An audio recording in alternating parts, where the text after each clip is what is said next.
Okay, I think quite a lot of people are logged in now, and we are just gone 1 o'clock, so we better make a start. My name's Claire Beecroft. I'm the Deputy Director of Learning and Teaching, and it's my pleasure to welcome you all. Sorry, I can't do anything else now. I'll be focusing on this. So thanks for coming today. Thanks for making the time to join us. Before we begin and before I introduce Mohammed, our speaker today, I just wanted to talk through some of the practicalities about participating in the webinar. On the screen now, you should be able to see a slide that gives you a little bit of guidance about how to use Blackboard Collaborate if you're not familiar with it, if you've not used it before. So at the bottom of your screen, possibility it might be at the top of the side if you're on a mobile device, but somewhere on your screen you should certainly be able to see an icon of a microphone, of a video camera, and the raise hand button. So obviously if you activate the microphone or the video buttons, it'll switch webcam, it'll switch on your microphone, which you could use later on after the Mohammed has finished speaking, to ask questions if you want to. You could also use the raise hand button if you wanted to get our attention for any reason.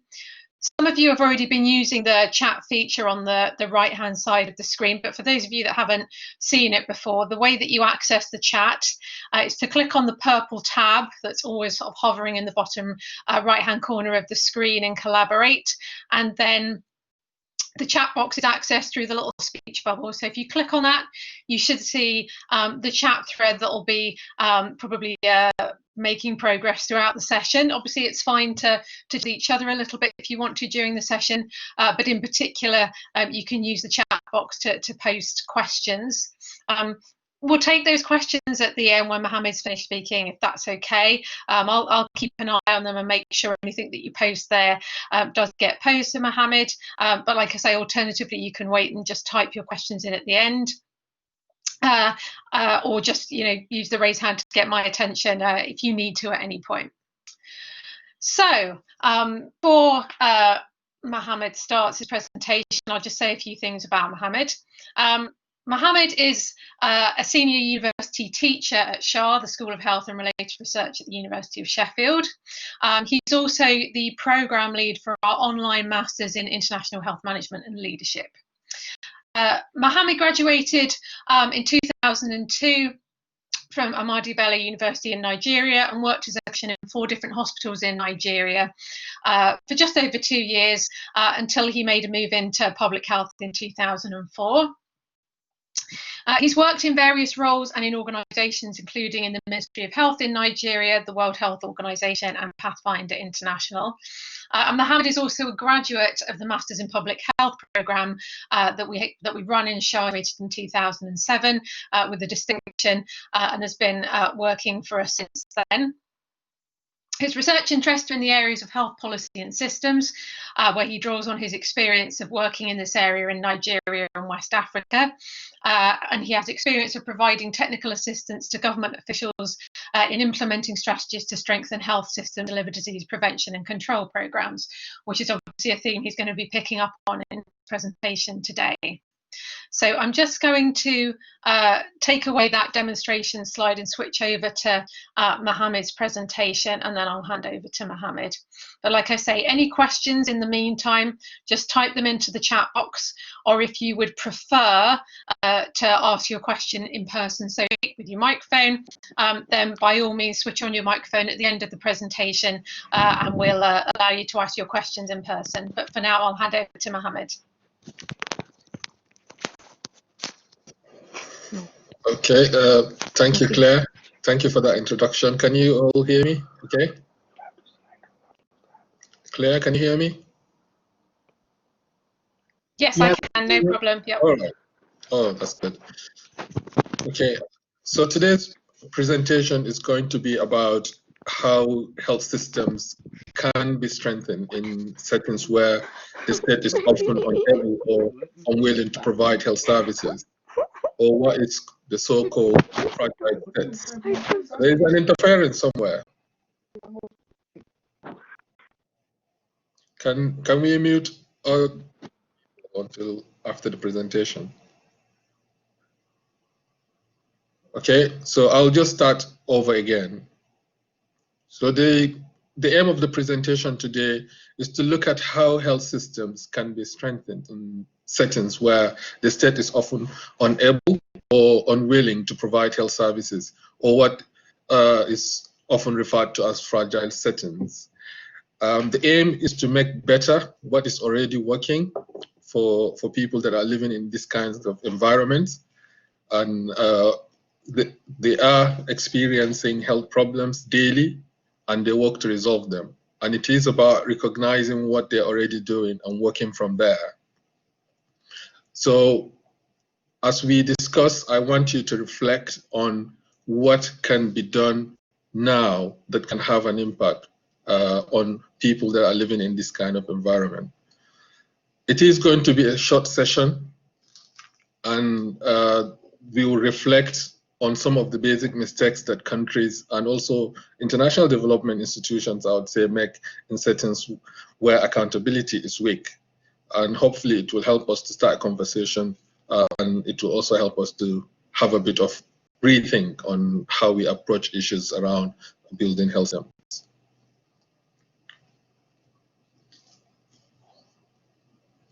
So this map is kind of demonstrating countries using what is called the failed state index or fragile state index. The term itself, fragile states, is quite a contentious term, but it was preceded by a term that was used previously called failed states. So this is kind of an improvement, even though there's still a lot of issues with the use of the term. Basically, what the characteristics that are used in kind of identifying or defining where countries are in terms of their stability include things to do with their security infrastructure, they divisions within their elites, they group grievances that might result in conflict, things to do with economic decline and poverty, human flight and brain drain. So these are some of the characteristics that these organizations look at in each country, and then they score them between of 10, and depending on the performance of a country on that scale, they are categorized as either fragile state, or at least or having a high alert for fragility, or those that should be those that require a bit of warning, and then the green ones are those that are kind of stable, and those countries that are considered to be sustainable are the ones that are blue. So if you look at the map, and from the map you could see that most of the countries that fall under the sort of fragile states, and I do want to highlight that this is a contentious term, but we'll use it just for the purpose of our presentation because it represents the kind of countries where I think a lot of the mistakes that I'm going to highlight are going to be more obvious. So there's no sufficient time to go into the detail of that, but I want to highlight that a lot of the countries are in sub-Saharan Africa. There are a few countries in the Middle East and Asia that would fall under this category, if you look at the map. So I will simply use the term to capture settings where formal state accountability is weak. And I'll talk a little bit about accountability before going on to systems. And just to also highlight, because I want to draw on my own sort of experience working in public health and also health system strengthening before moving into academia, a lot of what I'll draw on are my experience from Sub-Saharan Africa, West Africa, and especially Nigeria, because that's where I had the most sort of experience. And I would welcome your own sort of experiences from different other parts of the world to enrich the conversation. So as I mentioned, the key issue regarding whether you classify a state as fragile or not is the concept of accountability. So fragile state can be understood based on how accountable the state is for wider social needs of its population, including health needs, of course. And Brinkenhoff, quoted on the screen there, has categorized accountability in health systems into three: have financial accountability, performance, and political or democratic accountability. Often when people talk about accountability, I think the immediate idea that comes to mind is financial accountability. And this deals with the compliance with rules and regulation regarding financial control. The other form of accountability, which I found the most in health system literature, is performance accountability. There's a lot of literature that looked at measurement and evaluation of service delivery improvement, and very little or none at all that look at political accountability. And political accountability is the bit that is concerned about the relationship between the state and the citizens. Deliberations of governance, increased citizen participation, things to do with equity, transparency, openness, and responsiveness, and trust building. Health systems, and I will come back to this again towards the end of the presentation. Health systems are fundamentally shaped by the lowest basic unit of collective action and political accountability on health issues. This unit will provide a coherent, consistent, and realistic solution that individuals, families, and communities can always rely upon whenever health problems arise. So it has to be there. That's where they fall back to whenever there is a health issue. And we'll look at how that unit influences the level of function or performance of a health system in the areas that we're going to look at. This unit that individuals generally rely on when faced with health problems to take action to address them, it is the unit that sanctions for not meeting these responsibilities.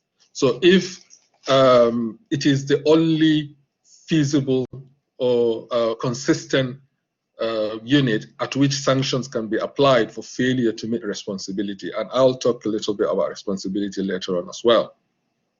And depending on the settings, these sanctions and incentives can be of different forms. It could be legal, depending on how strong the legal system is. It could be market forces, depending as well on the kind of context that you're operating. It could also be just moral imperatives, which is a lot stronger in fragile settings because of the weakness of the first two. The market forces are poorly regulated, and especially for health services, because of the asymmetry of information between health users and health providers. And the legal frameworks are weak because the state, by definition, is not an accountable state. So what tends to work is sort of either traditional moral imperatives or some other forms of pressure, social pressure that makes people to respond to the needs, to account for or to take responsibility of things that they're supposed to deliver.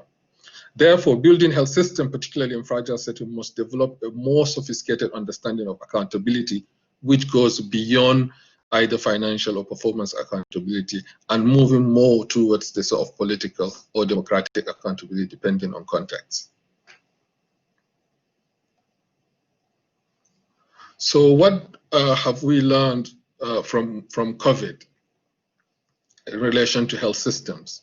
I think more than anything else for me, with interest in health systems, what has become really obvious with the COVID pandemic is the obvious tension between politics and science.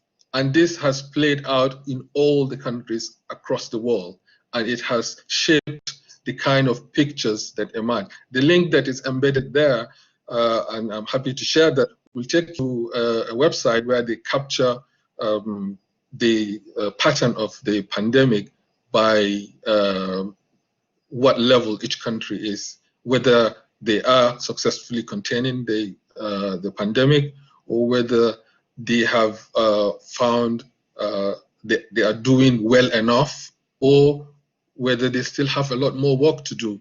And I'll just highlight some examples in my subsequent slides. So if you look at the slide here of New Zealand, I think what this demonstrates to us, so New Zealand with the green sort of chart, kind of highlight to us what happens when there is a good alignment between the politics and the science. So the public health experts in the country can rely on the political leadership, to guide them and to support them in order to implement interventions that will lead to containment or addressing the pandemic.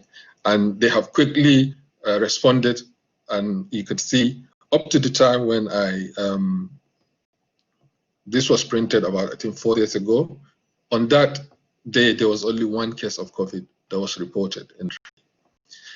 However, if you look at the chart from UK, where initially there was a big gap between the sort of political response and the scientific response, the outbreak have grown a lot faster. It has impacted a lot more people. But as the alignment between the politics and the science get better, some level of control has been achieved. So I can say UK have made quite significant progress in terms of containing the pandemic. But if you look at some other countries like Brazil, you put here maybe some other countries in sub-Saharan Africa and even America, where there is still a bit of misalignment between the politics and the science, they have still a lot of work to do in order to contain this pandemic. And you can see the graph is still rising. We don't know where we are with the outbreak and when it is likely to be contained. So I think this is a key lesson for sort of people that are interested in health system, that intersection between the politics and the science, and we'll come back to that as you'd see.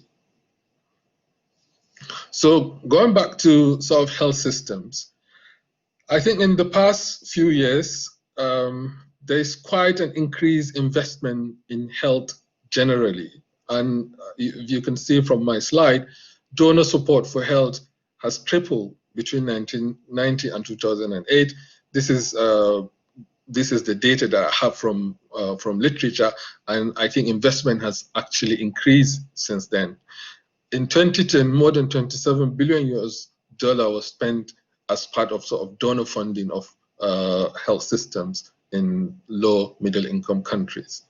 This is a significant increase in investment in health, and a lot of it will go into disease control and others of what we call vertical program. But from 2005, there is quite a massive investment that have also gone into health system strengthening. So if we have increased the spending that we make in terms of improving health systems and health services, especially in poor countries, are we seeing the benefit of this spending? And if we are not seeing the benefit of this spending, what might be the reason why things are the way they still are? And what I want to argue is that it's because of the way we approach health system strengthening that we don't tend to get the results that we expect, despite spending these massive resources. And on this slide, what I want to highlight is the kind of interventions that are often invested on when countries are supported in the health system. So I have blotted out some words on the slide because I'm going to come back to this after introducing the sort of dominant concept or framework that's being used in health system financing and health system development generally globally. A lot of investment will go into things like developing a national health strategy. And I'm using Nigeria as an example. The country have developed quite a number of health strategies over the years. The other areas of investment are things to do with patient or provider incentives, things like performance-based financing, things like conditional cash transfers. There's a lot of investment that have gone into this area. There's also a lot of investment that have gone into health information system strengthening, where health management information systems are kind of funded in countries. There's a lot of funding that also go into things like essential drug programs or things to support health workforce development. There are a lot of workshops and trainings that go on, either pre-service or in-service training for health workforce. And there's also significant funding on health infrastructure. A lot of health centers are built, a lot of equipments are provided. So this is the kind of areas where investment go into. And on that slide, I have also looked at Nigeria's specific intervention on health system strengthening between 2004 and 2016. And I was able to pull out from multiple reports up to $1.1 billion that was spent that is specifically targeted at health systems. But has this investment in these areas, resulted in a significant change in the health outcomes in the country, or the state of functioning or performance of the health systems in the country? And I would argue that it hasn't, and there's data to show that. The result of the 2018 National Demographic and Health Survey showed that Nigeria's health outcome indicators are among the worst in the world. The maternal mortality is around 512 maternal deaths per 100,000 births.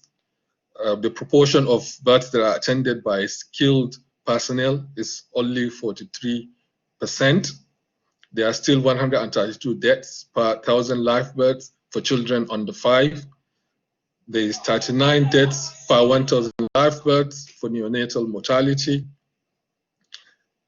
Access to vaccine is still poor. Only 50% of children aged 12 to 23 months received the 3 doses of DPT, Hep B, and Hib vaccine.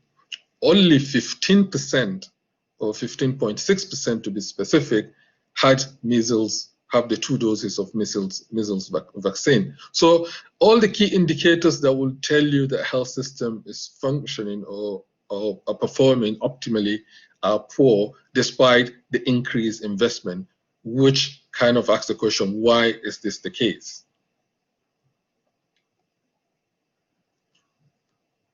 I'll ignore this slide.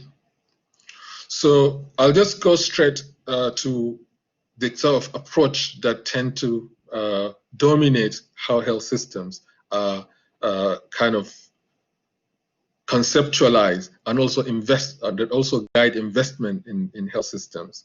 And from the World Health Report in 2007, Everybody's Business, Strengthening Health System to Improve Health Outcomes. It's quite an influential framework, and it is the basis for a lot of the investment that you will see around health system. And this framework basically consider health system to be consisting of 6 building blocks. And the 6 building blocks are that a good health service are those which deliver effective, safe, quality personal and non-personal health interventions to those who need them when they are needed.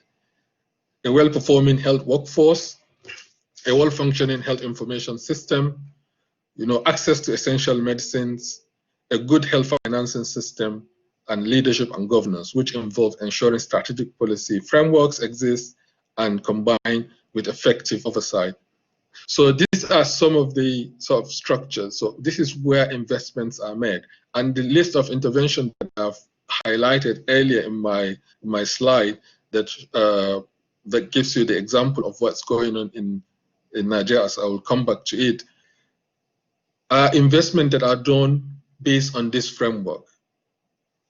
And the challenge of approaching health systems from this particular perspective is that it does not recognize the realities of the problem to do with accountability in the settings where these interventions are being implemented. So there is an assumption that the formal state-regulated entities like the health service infrastructure, the health service institutions are existing and they're already accountable. And this is not, this ignores the fact that, this kind of institutions are present mostly in countries that have intact social or political structures. So therefore, they tend to be kind of an assumption that if the government can they will deliver health services to the majority of the people, as you would find in, say, the UK or in other countries in Europe, where the government are accountable for providing the service, and failure to provide has consequences on the government. There's assumption that if all the sort of separate blocks that we've listed, the six above, are in place, the health system will function. And this approach to building health system does not take into account the absence of that sort of political accountability that I talk about. Because if you fail to provide service in a sort of health setting, it has no consequences on the sort of political leadership.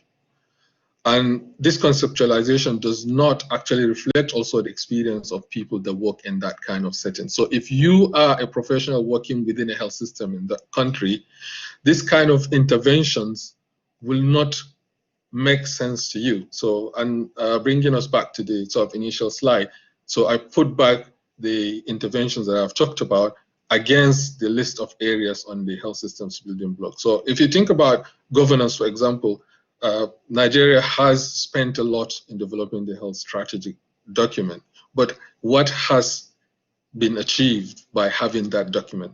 Just that document existing has very little impact on the sort of health outcome in the country.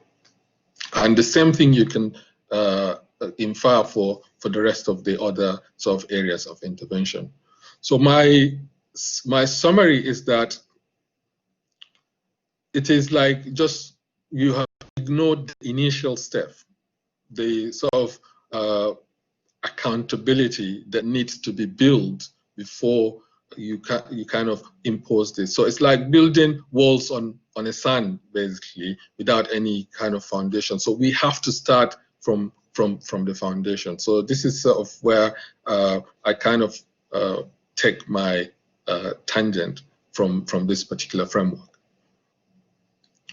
So an alternative approach should seek to start with the understanding of how and why health systems are working the way they are in a given context. So that's the actual ongoing ways that people and organizations are dealing with health issues. So as we are, irrespective of the state of the country, people experience health issues and people do something to address their health issues. So it is, first of all, by starting to look at what people are already doing, that you'll be able to do something today and expect to start seeing the benefit from now, or within sort of a week, you will start making a difference.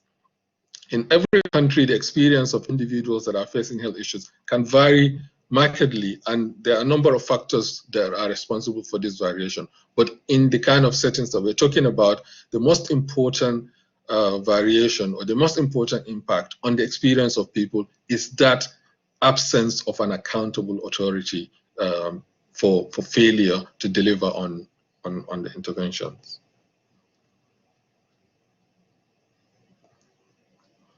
So where should the building start from? And here I'll look at sort of two issues. First of all, what approach can you take? Here you are dealing with an environment or a setting where accountability is weak. Do you build from the top? So like as a government agency or a government institution or an international organization working with the government? Or are you going to take a bottom-up approach because you realize that there is no accountability, so let me go down and implement from the bottom? So each of these have some of their implications and different ways in which to approach. I would focus on the sort of top-down approach, but I'm happy to share experience of some of the work that we're doing on the sort of bottom-up approach where you feel like there is no political will. And I made the point there, it depends on the politics that I mentioned more than the science.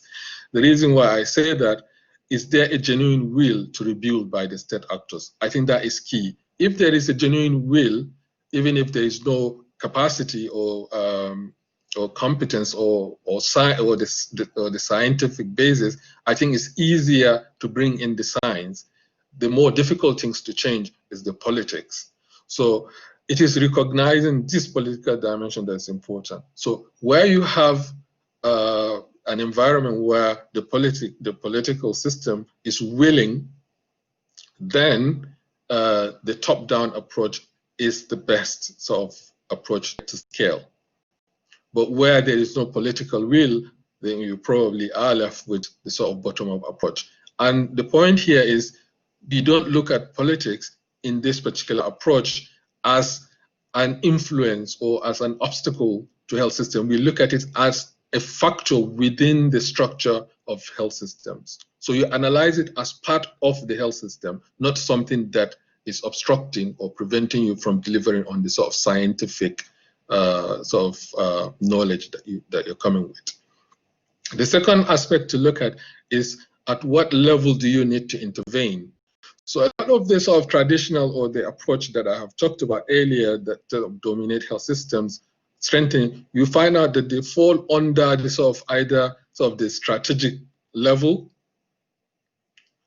but what you actually require if you're to implement using this approach is to address the sort of systemic level or the structural level, and we'll look at what this consists.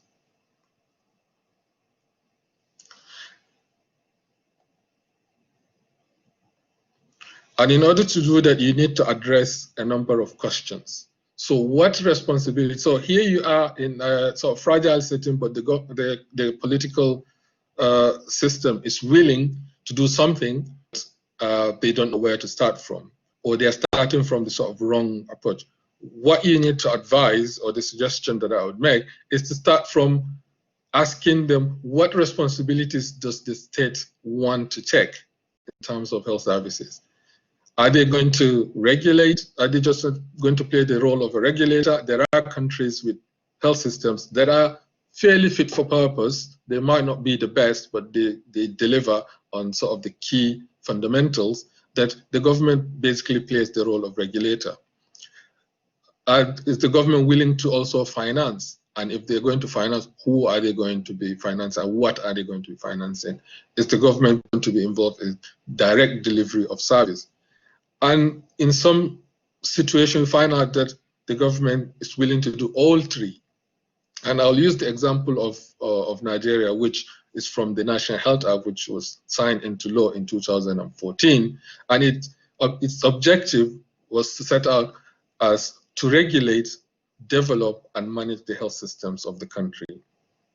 I mean, for those that are familiar with this document, the document actually defined, has certain elements of it that are quite positive, and it has addressed some of the key fundamentals that I thought is useful for building health system using this sort of alternative approach. The NHA, or the National Health Act, define who is eligible for health services as persons living in Nigeria. So it says, as long as you're living in Nigeria, you are eligible for health services. This is good enough because we can identify who is eligible. It's possible to know who is living in Nigeria because they're there, So if you turn up to a health facility based on this rule, you are eligible to receive services. Although it is quite ambitious, but it is a starting point. So you have a starting point. So this is good.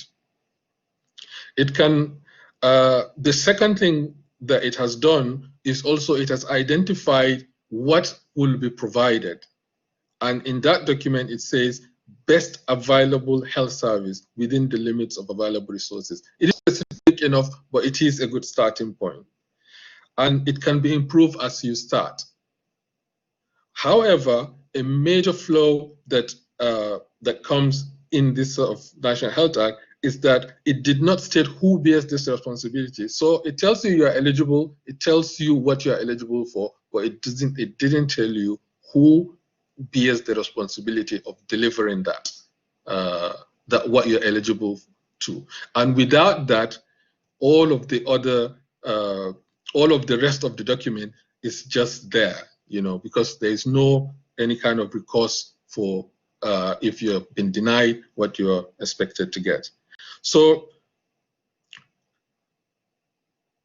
and you can look at sort of establishing laws such as the National Health Act in Nigeria for any country and look at this sort of key elements.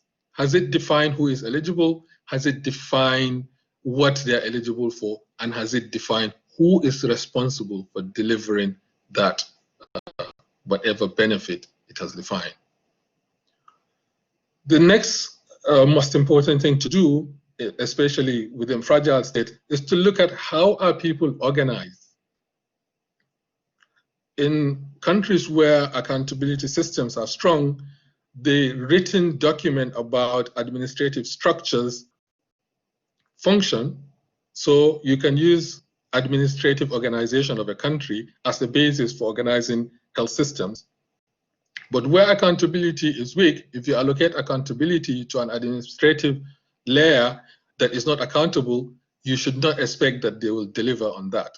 So you are better off by looking at what are the structures that exist that people are organized around as a starting point. A lot of fragile state people can rely on their households. So if any member of the family is unwell, you see that families rally around to support each other. In some countries, it could be a clan structure. If you look at Somalia, for example, where they have failure of sort of state institution for a very long time, but the clan system kind of work in the sort of intermediate. Other societies are organized around religious groups, others around trade unions, around interest group, others around occupation group, and others by sort of location. So you have to look at what already is there. Before, if you want to create something, it has to be built on something that is already in existence. So this question is quite key. And then the kind of the full list of things that you need to do. So there are three aspects to consider. The first one is to clearly define an inclusive eligibility criteria for accessing a defined service. And this should have a clear explanation of who should be responsible and accountable for delivering the service. I think these are the starting points.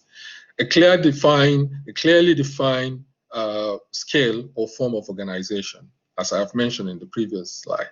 And that level of organization, it should be an organization that is consistently and reliably responsible and also can be held to account to deliver the defined package.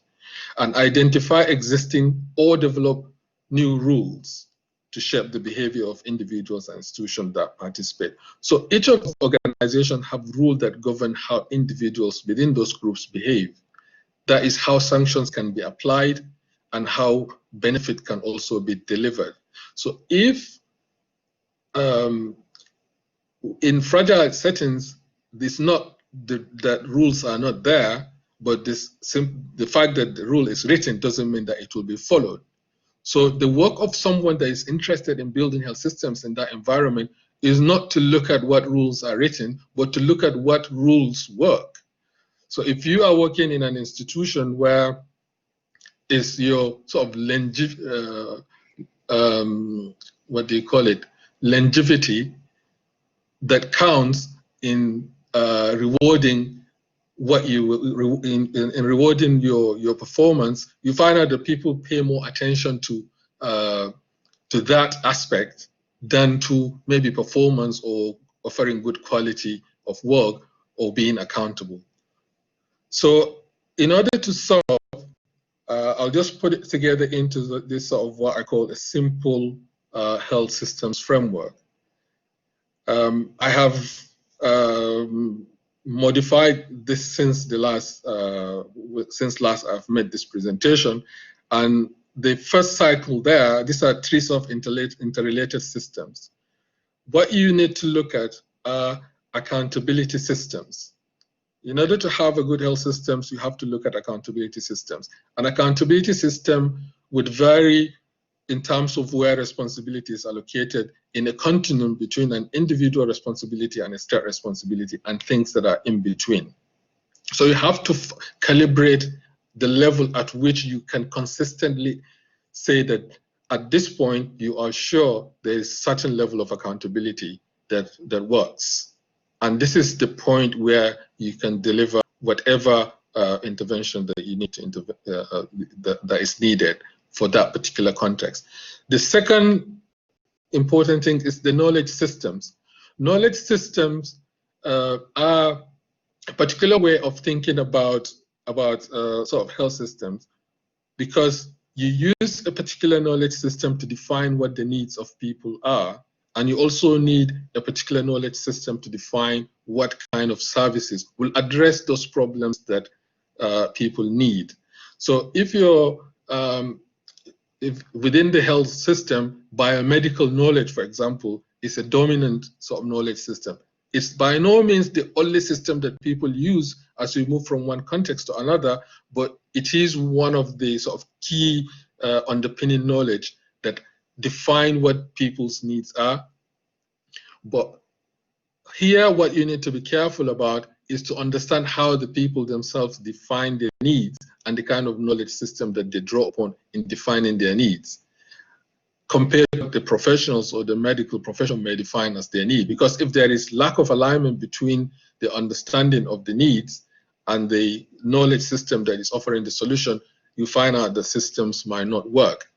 And once, what you do with the knowledge system that is relevant in a given context is to understand how is that knowledge produced and how is that knowledge distributed and who controls both the production and the distribution of the knowledge. And it is at that level that you would work. So people, for example, talk about things like lack of manpower, lack of health, human resources, or brain drain. I think a better way of thinking about it is think about the knowledge that you need to solve the problem and the structures that you put in place to produce that knowledge and distribute that knowledge, and who controls that system, because you can change that instead of focusing on the downstream where you're dealing with the symptoms of the problem. And the final bit is the information system.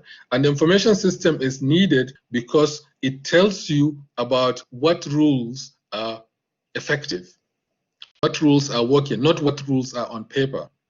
What rules make person A behave in a particular way and person B in a particular way. It is the work of a health systems person to understand what these informations, what these norms and rules are, and what you need in order to effectively do that is to have an effective information system that will tell you about that. So in summary, this is sort of the alternative framework that I am proposing, and I'm happy to have answer your questions or address any areas that need clarification. Thank you very much.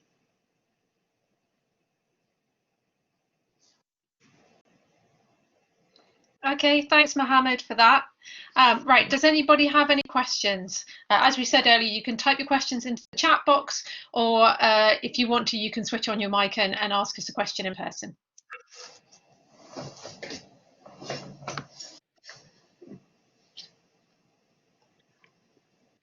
Will this webinar be recorded? And if so, can I be emailed a link to me, Jim Healy, Jim F. Healy at iCloud.com, please? Yes, the webinar has been recorded, and we'll send out the link to the recording to everybody who signed up for it afterwards. Thanks for that. Thank you very much. Okay, I can see a question in the comment in the chat box from Georgia, who says, these factors such as accountability and facets of the health system framework are clearly very important, but on a practical level, how do you suggest someone captures the answers to these contextual questions to be able to make the guided decisions you have explained? So Mohammed, are you able to respond to that? Yes. Are we going to do one at a time? Yeah, I think so, yeah. Okay, so I think that's why I think this is better, because you are asking what is already there in place. If a country, for example, has no accountability at the sort of local authority level, it doesn't make sense to go and say, okay, local authority deliver this health services to the people, because it's not going to happen. But you can go there and look at who is actually at what level people are already intervening, or what kind of groupings that already work within these communities, and people will feel left out if they're not part of that grouping. If you if you're working, for example, say in Somalia, where the clan system is effective and people would find it difficult to live outside the clan because of the implication to their safety, then you're more likely to achieve results if you work with the leadership of the clan than to go and work with a local authority where there is no influence on how people might behave. And we have seen that in even programs such as vaccination, where vaccination coverages that work with this kind of functioning institutions, the real functioning institutions, instead of the institutions that are on paper, to have a lot more results or better results than going through sort of formal institutions. This is not an argument that formal institution is bad, but it's an argument about where do you start from. If you want to build a formal institution, then you must, first of all, create an accountability system for that formal institution first, and then you allocate the responsibility. I hope that makes it better.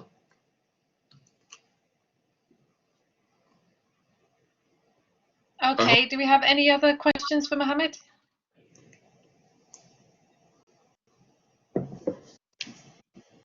Okay, thanks, Darren.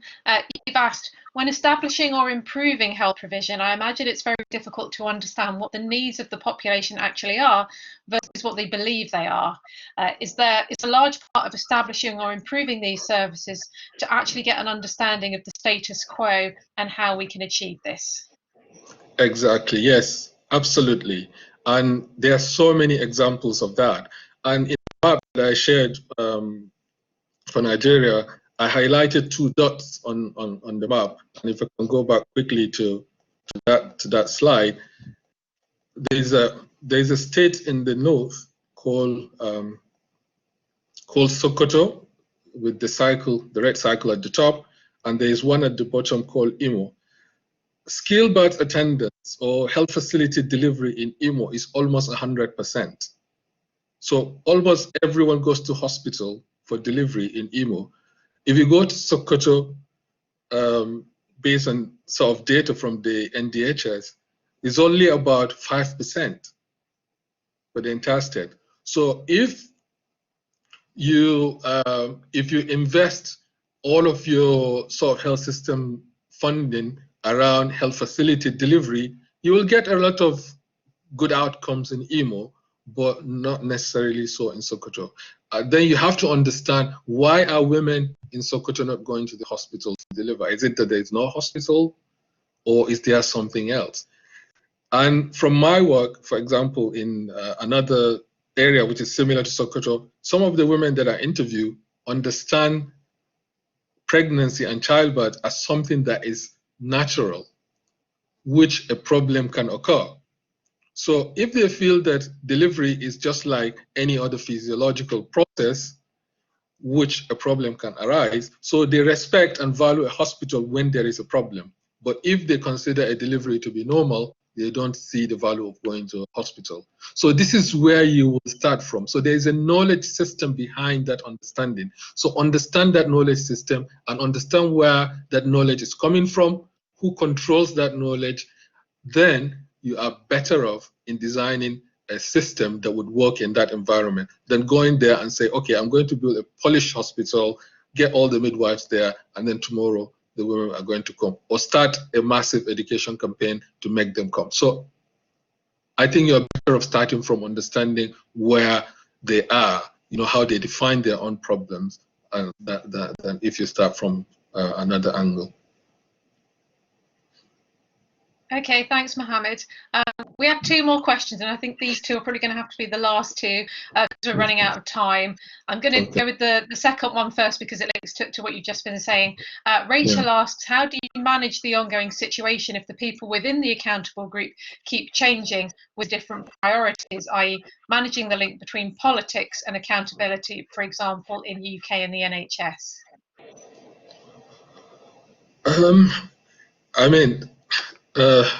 I I think the politics always matters, but I think accountability within the UK, for example, I think the accountability mechanisms are fairly functional.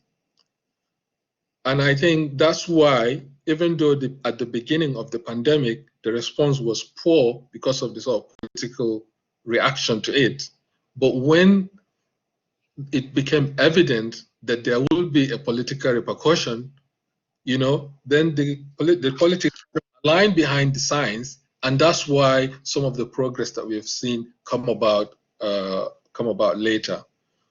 But in countries where this accountability is not very effective, you find out that, you know, it's less likely to get that sort of political realignment with the science afterward.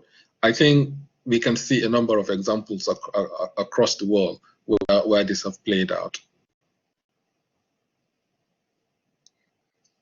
Okay, Lily's question, who did ask before Rachel, so I'm going to go back to that, says, how can we establish accountability in local authorities?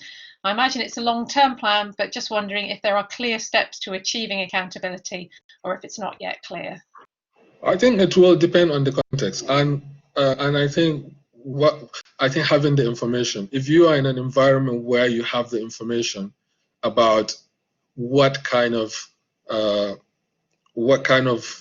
rules apply to those that are supposed to be accountable, then you are more likely. So it comes to that third component.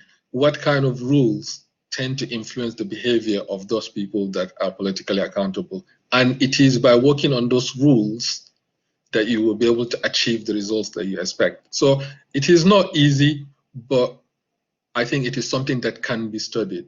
What are the things that influence the behavior of those people that you expect to act in a particular way in order to make the system better? And you can do that by having the right of mechanism of collecting the information. So Okay, I think, thanks, Mohammed. Oh, sorry. there might be steps, but I think it will vary depending on context. There are places where this information already exists. There are places where you have to start, first of all, by setting up that information mechanism of collecting that information first. Okay, and final question from Adekunle. She says, thanks so much for the practical example from Nigeria. I just said she, I have no idea. Adekunle says, thanks so much for the practical example from Nigeria. What specific role can technical assistance play in ensuring effective and efficient health system that delivers adequate and equitable services to the populace? So what is the role of technical assistance? I think technical assistance is good if it approaches the problem with the sort of right conceptualization of the problem. If you transfer directly from what you know elsewhere and expect it to work in another environment, then you'll find out that things might not work as you expect. So if you need to, first of all, be using the correct concepts. And for me, what I know is around health systems. So with health systems, I think you're better off starting by understanding what is already on ground where you're implementing. How are people organized? Where does responsibility lie? Is it an individual responsibility or a state responsibility? Or is there something in between? What kind of rules operate in this area? What will make someone behave in a particular way? So, and that is how you would know where to put your incentives, and that's how you will know where to put your sanctions. And also to understand the scale, you know, that would make this all worthwhile, because we know that organizing health systems on individuals would not work. Because if you think about the pandemic, if you look at what happens in the US and what happened in countries where the systems are different, the responses are quite stark. The outcomes are quite, the difference is quite stark. Imagine if you have to pay for the care for COVID-19, you know. Not many people know what it costs to do that. And not many people would afford that. And if you leave that to the individual, then the rest of the population are at risk if there are so many of the individuals who cannot afford. So it's all about the kind of context where you're operating, and also looking at those three systems that I mentioned. What information systems do you need to collect and understand what operate in this area? What accountability systems and mechanisms work? And also, what knowledge systems are you drawing on to define the problems and also the solutions that you're going to offer?